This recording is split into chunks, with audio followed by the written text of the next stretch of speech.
no século 21, 2017, e ainda falamos sobre essa angústia que um cara lá atrás, desenhou e se tornou uma obra de arte, inclusive milionária. Que angústia é essa? E eu listei 3 tipos de angústia. A primeira delas é a angústia existencial. A angústia existencial vem baseada naquela perguntinha básica que eu espero que não seja a pergunta de muitas aqui nessa tarde. Que é, que vida é essa? Da onde eu venho? Para onde eu vou? Por que a gente nasce e morre? O que tem depois da morte? Mas essa é uma angústia que acomete muitas pessoas. A segunda angústia é a angústia que eu chamei de angústia emocional. Essa ela está ligada, atrelada àqueles traumas vivenciados na infância, na vida adulta, naquelas feridas que porventura você, eu passamos e que ficaram ali, aquelas mazelas não curadas. Sabe quando uma ferida fica exposta?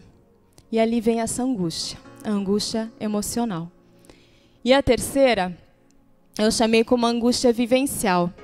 Vivencial pessoalmente, na nossa vida, a gente tem N coisas que nos acontecem, como na nossa sociedade, no momento em que a gente passa. Então, por exemplo, um desemprego, uma separação, a crise econômica, política, uma calamidade natural, algo que acontece. E aí é do dia a dia, aquela angústia que vem pelas situações que a gente vai passando. E acontecem também. Mas e daí? O que fazer com essa angústia? Só um minutinho. A angústia, na verdade, ela traz os sintomas. Esses que eu acabei de falar, que nós ouvimos falar tantas vezes, de tantas síndromes. E alguns dos sintomas que nós mais temos ouvido falar são o estresse, que é aquele esgotamento da pessoa, ela fica completamente esgotada emocionalmente pela correria da vida e das coisas. Tem a TAG, ver como as coisas vão mudando o nome, né? Antes a gente tinha ansiedade, depois virou transtorno da ansiedade. Agora não, agora é transtorno da ansiedade generalizada.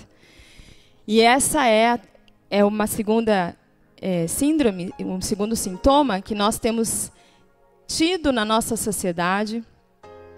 E não estou dizendo que não se trata de uma ansiedade natural. Aí você pode dizer, nossa, já era, né? Eu sou super ansiosa. Somos ansiosas e é necessário ter um nível de ansiedade. Essa ansiedade que eu estou colocando aqui é aquela que você tem uma ansiedade desproporcional àquilo que você está vivendo. Você fica muito ansioso com algo muito mais simples do que você deveria estar ansioso. E temos a depressão. A depressão, aqui no Brasil, acomete de 8 a 15% dos brasileiros. Pela Organização Mundial da Saúde, em 2018, vai ser o que mais vai causar mortalidade. Interessante porque isso assusta, não só pela questão teórica da coisa, mas porque quando você vai, de fato, à cura de uma depressão, às vezes um medicamento não adianta, às vezes leva tempo até que você encontre uma cura. E assim, então, parece que a pessoa vai ficando mais angustiada, não é? Eu, sinceramente, não fico nada confortável em saber que a nossa sociedade está caminhando para essa dor emocional, para esse lugar que parece que entra em desespero. Tem outras, né? Como você já deve ter ouvido falar, a síndrome do pânico, a síndrome de Burnout, que antigamente era só esgotamento profissional. Hoje nós já temos um nome bonitinho, a síndrome de Burnout. Outra também que antes a gente dizia sintomatizamos, a gente traz um problema emocional e traz no corpo. Então, o seu filho, toda vez que ele vai fazer prova, ele sente uma dor de barriga, mas aquilo começou a aumentar para toda vez que ele vai na escola, e aquilo começou a aumentar para toda vez que ele tem uma situação de perigo ou de exposição. Então, com isso, agora não é mais, você não sintomatiza mais algo, você tem uma síndrome da conversão. quase, parece que cada uma de nós vai começar a se encaixar numa síndrome, porque afinal de contas, eles estão nomeando cada coisinha que a gente vai fazendo ao longo do nosso dia, da nossa vida. E o cuidado disso é que não podemos simplesmente assistir isso como telespectadoras essa tarde, né? Nossa, tudo isso tem acometido. E como eu apresentei para vocês 3 angústias, eu quero convidar vocês a ter 3 olhares comigo. Olhares esses que eu emprestei uma nomenclatura do psicodrama, mas com um enfoque diferente. E o primeiro olhar que eu gostaria que a gente tivesse um pouco mais de atenção é o olhar eu. Ali temos uma mulher, né, se olhando no espelho. O eu. Como é que você tem se olhado? Será que você tem tido esse olhar sobre você, sobre a tua saúde emocional? Sobre aquilo que, para nós, no popular, a gente diz é a pedrinha que incomoda no seu sapato? Será que você tem dado atenção às tuas angústias, ao teu coração, às tuas emoções? Será que você tem tido essa propriedade de quem você é, em saber quem você é de fato, quando o bicho pega, quando o negócio não está ficando legal, antes mesmo de você pensar em dar um passo para, talvez, como eu falei antes, né, nos encaixarmos em algumas síndromes? Até um tempo atrás, os estudiosos diziam que tudo no nosso organismo era regido, e nas nossas emoções, era regido pelo nosso DNA. Então, não importasse o que acontecesse, porque, afinal, se você está marcada no seu DNA para tanto, você vai ter aquela questão na sua vida. Graças ao bom Deus, eles, através de outros estudos, eles viram que os nossos neurotransmissores, eles não são organizados simplesmente por um DNA, mas pelas experiências que nós vamos vivendo no nosso dia a dia. Se eu entendo que experiência é tudo o que me acontece, a forma como eu reajo àquilo que me acontece, então eu entendo que esse meu olhar sobre mim mesma começa a ter uma responsabilidade um pouquinho maior. Eu preciso não simplesmente assistir aquilo que me acontece. Mas quando eu tenho esse olhar sobre mim mesma, eu tenho responsabilidade de como eu vou tratar aquela questão que me acontece.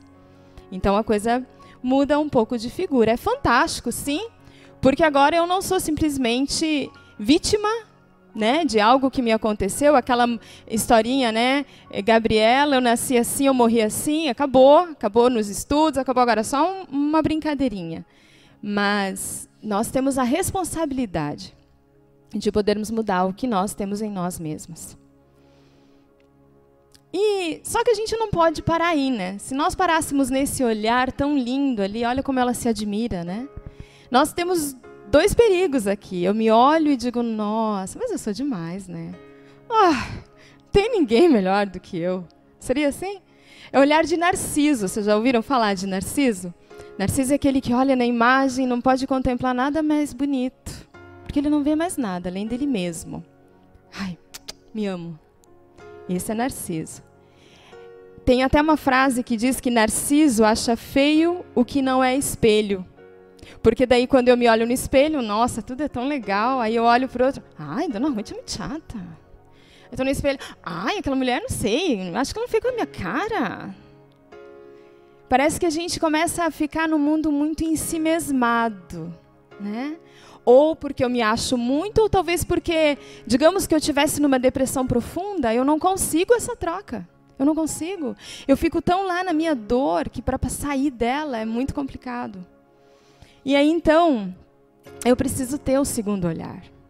E o segundo olhar eu chamo eu, tu. Eu, tu. Eu, você. E esse eu, tu é o olhar no outro e do outro. Eu olho para alguém e alguém me olha. Nós somos seres relacionais, nós fomos criados para nos relacionarmos. Você não está aqui hoje à tarde simplesmente porque tinha uma comidinha gostosa, duvido. Você está aqui porque você queria se relacionar. E isso faz da gente essa riqueza de podermos estar juntas no mesmo ambiente, no mesmo lugar, tendo essa troca. Tendo uma troca, algo que não para em mim mesmo. Senão, outro dia a gente estava no PG, né, Lola? E eu comentei isso, a gente podia fazer a revisão do PG, do estudo na nossa casa, sozinho. Por que a gente não faz? Porque a gente precisa do outro. Porque é nessa troca que a gente começa a conhecer um pouco mais de quem o outro é e, gente, de quem eu sou. Porque quando eu estou com você, mas eu estou comigo mesma, porque eu me projeto naquilo que eu vejo em você. Então eu tenho essa troca onde eu te dou e recebo.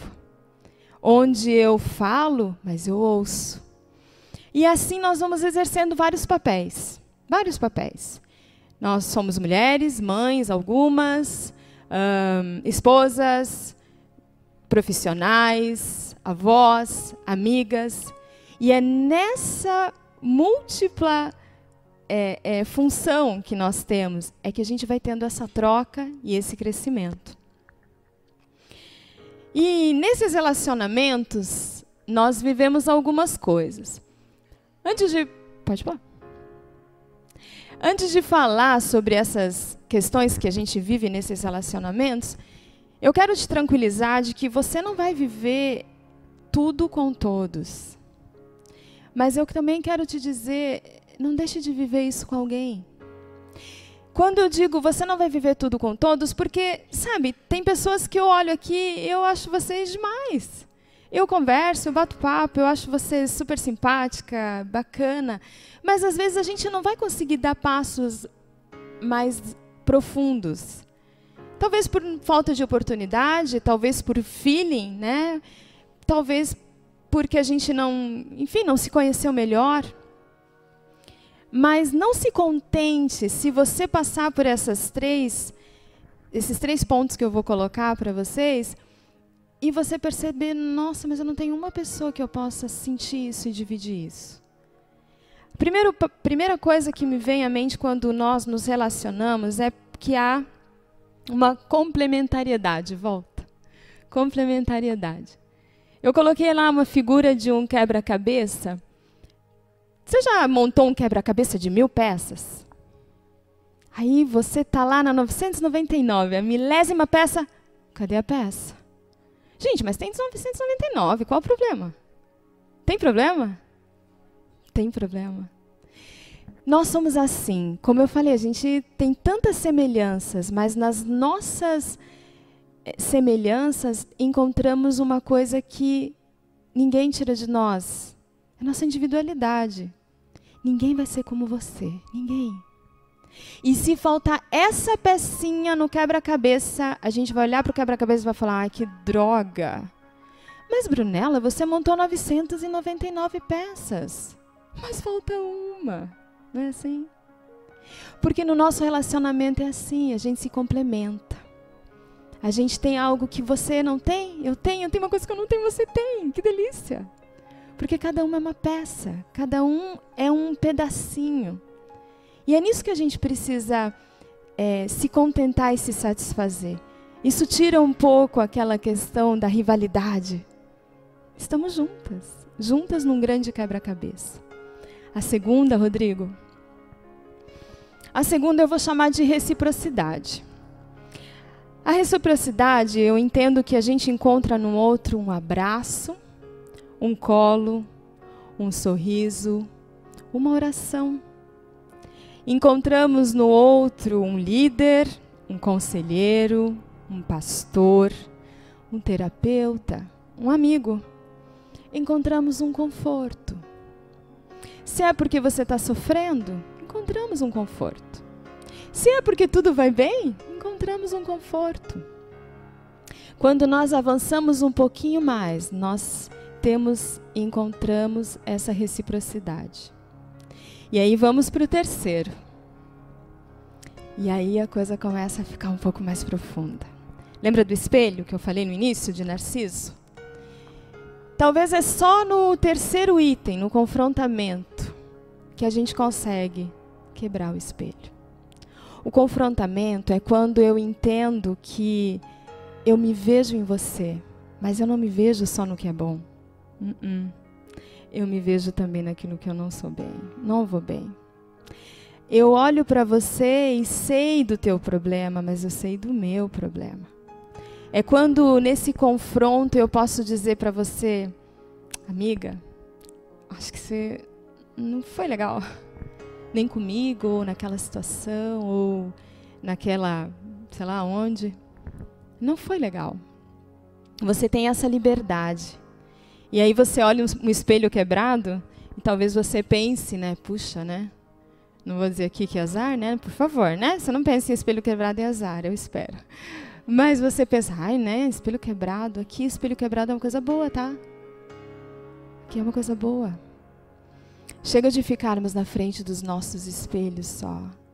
E chega de fazer de conta que você está com outro, mas no fundo você está cheio de espelhos entre você e o outro. A gente precisa se relacionar de verdade. A gente precisa desse confrontamento. Tem uma amiga minha, ela mora lá nos Estados Unidos e ela teve o segundo bebezinho agora. E ela, os pais dela foram visitá-la. E essa semana eu preparando o estudo, e, enfim, já estava lá, e eu olhei, estava lá acompanhando o Face, e ela colocou uma publicação, e eu vou ler, eu vou abrir aspas aqui, exatamente como ela colocou. A gente viveu 2 meses de amor em doses cavalares. Compartilhamos o melhor e o pior de cada um. Porque viver em família, e aqui você pode colocar também nos relacionamentos mais profundos, não dá para ser de outro jeito. Longe de sermos perfeitos, perto de sermos um pouco melhores. Eu achei o máximo. Falei, nossa, se ela soubesse que eu estava preparando isso aqui, ela não teria escrito. Mas é bem isso. Quando a gente está com outro, a gente não precisa ser perfeito. A ideia é você poder ser um pouco melhor. E nessa caminhada, você acaba aprendendo com o outro e ensinando o outro. Eu descubro que no olhar do outro, encontro um pouco de mim. E, às vezes, temos encontros e desencontros nesse relacionamento. Nem tudo são flores. Mas é aqui que a gente vai experimentar o que é perdoar, o que é conviver, o que é chorar junto, o que é se alegrar de verdade, com a alegria do outro. Senão, gente, a gente nunca vai entrar para essa via. Sempre vai ficar por aqui. E sabe quem perde? Eu mesma. Você mesma. Não é o outro. Sou eu quem perco. Então, eu entendo que nesses relacionamentos, nós experimentamos marcas. Aí você pode dizer, todo relacionamento traz marcas? Talvez. Umas mais suaves, outras mais intensas, mas todas têm marcas. E eu escolhi esse poema, é um autor desconhecido, há pessoas que passam pelas nossas vidas. Diz assim, todas as pessoas que passam pelas nossas vidas, deixam suas marcas no ir e vir infinito. As que permanecem é porque simplesmente doaram seus corações para entrar em sintonia com as nossas almas. As que se vão nos deixam um grande aprendizado. Não importa que tipo de atitude tiveram, mas com elas aprendemos muito. Com as vaidosas e orgulhosas, aprendemos que devemos ser humildes. Com as carinhosas e atenciosas, aprendemos a ter gratidão. Com as duras de coração, aprendemos a dar o perdão. Com as pessoas que passam pelas nossas vidas, aprendemos também a amar. E de várias formas, com amizade, com dedicação, com carinho, com atenção, com atração, com paixão ou com desejo. Mas nunca ninguém nos ensinou e nunca aprenderemos como reagir diante da saudade que algumas pessoas deixam em nós. Todas deixam algum tipo de marca. Que tipo de marca você tem deixado? Que tipo de marca? Quando pensam em você, nos relacionamentos, que tipo de marca você tem deixado? Quais são as pessoas que têm marcado a sua vida e quais são as pessoas que você tem deixado entrar nesse nível mais profundo? Lembra, não precisam ser muitas, mas precisa existir alguém. E vamos avançar para o terceiro olhar. Esse não podia faltar. Eu, Deus. Sabe o que é isso aqui? Isso aqui chama Olho de Deus. Ela é uma nebulosa. Coincidentemente, eu diria, esse Deus é fantástico, é a nebulosa mais próxima da Terra. E ela tem esse nome, Olho de Deus. Parece um olho mesmo, né? Um grande olho. O Olho de Deus. Que olhar é esse? Eu, Deus. Temos duas vias aqui novamente. Quando eu olho para Deus, vem a fé. A fé. E eu entendo que a fé, ela une todas as coisas. A fé, ela une todos os processos. A fé, ela dá sentido a todos os processos. Porque senão, a gente entraria lá naquela primeira angústia que eu citei, lembra? Tá, e daí? Eu me relaciono, que legal que tá isso, e você está me dizendo que amanhã eu posso morrer atropelado ali na frente? Que sentido teria isso? Mas a fé, ela une todas as coisas. Ela te dá um sentido, ela te dá um rumo, ela te dá uma verdade, ela te dá um caminho. E por anos, né, a ciência lutou contra a fé. Sempre foi, até tem alguns estudos, né, ciência e religião, ciência e fé versus.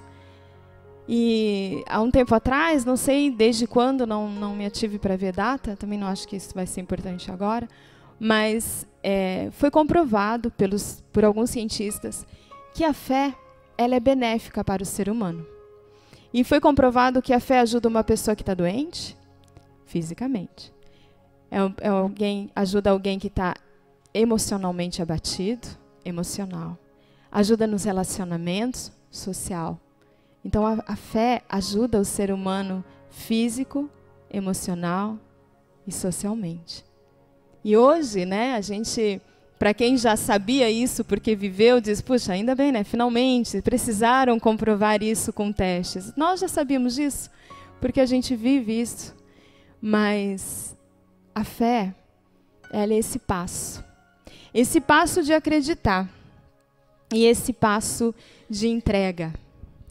Só que não para por aí. Eu falei que tem duas vias nesse olhar. É o meu olhar, mas é o olhar de Deus. Gente, e diante disso eu diria para vocês, eu não saberia nem como nomear esse olhar de Deus. Porque esse olhar é um olhar fantástico.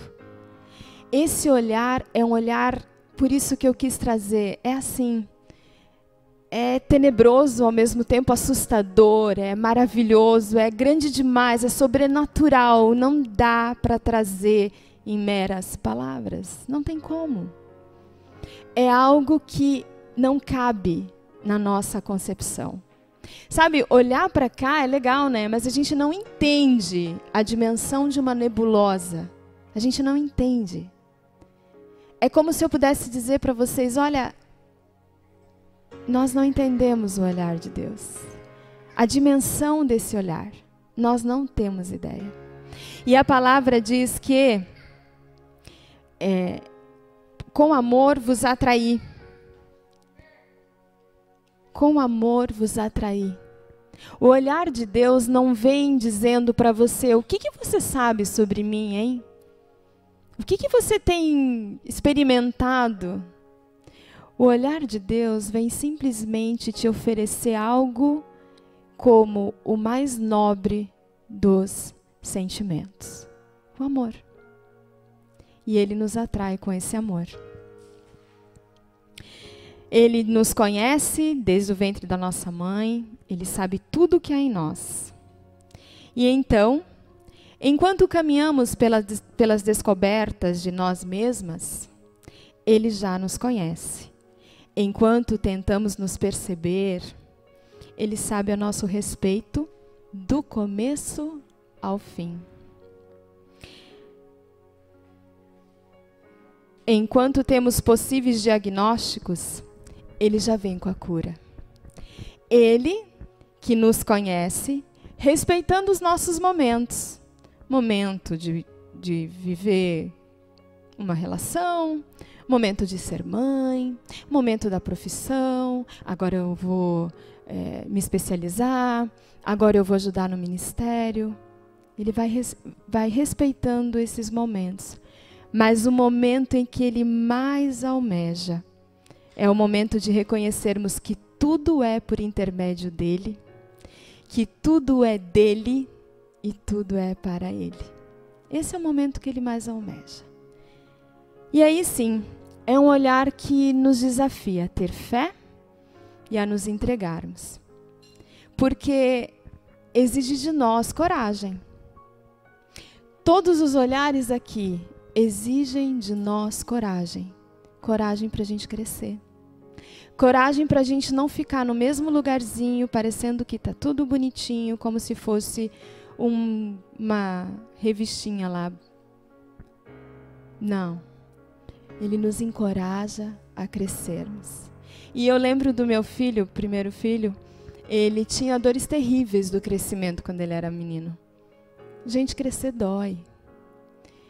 Criança que sai do peito dói. Dói para nós, dói para eles. Criança quando chega, primeiro dia de aula, dói. Você, quando você teve que sair do seu aconchego, e de repente, para poder estudar, para poder trabalhar, dói. Dói. Mas sabe o que eu vejo?